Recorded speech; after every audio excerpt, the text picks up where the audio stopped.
Kalau itu bicaranya adalah bicara kos politik gitu ya. Memang ada kos politik. Tapi ketika mereka duduk di situ, kan yang mereka kampanyekan kan untuk rakyat. Kalaupun mereka keluarkan kosnya, mereka tidak boleh hitung itu. Karena tujuan mereka berkuasa, berkampanye selalu untuk rakyat, untuk rakyat, untuk rakyat kan.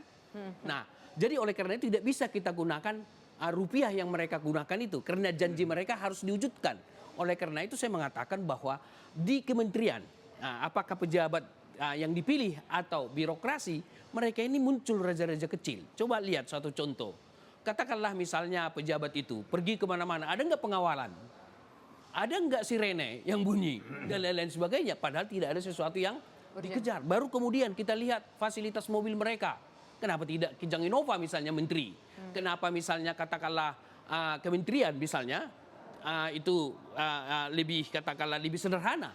Tidak harus mengangkat kepala staf begitu banyak dan lain-lain sebagainya. Biarkanlah kementerian yang sudah diangkat oleh Prabowo dan wakilnya, tapi jangan ditambah lagi biaya negara, misalnya dengan staf ahli, tenaga ahli dan lain-lain sebagainya. Banyak di situ. Jadi banyak pengeluaran-pengeluaran kita sehingga Pak Prabowo kalau dikatakan raja-raja kecil, saya setuju itu.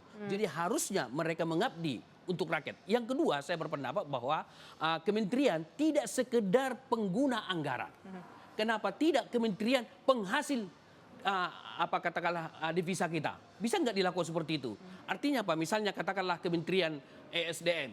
Bisa nggak mereka menghasilkan suatu pendapatan devisa negara dengan energi? Baru menteri perdagangan, ekspor, berjanji mereka sehingga devisa kita. Jadi tidak sekedar ada kecenderungan kementerian ini pengguna anggaran, bukan penghasil anggaran.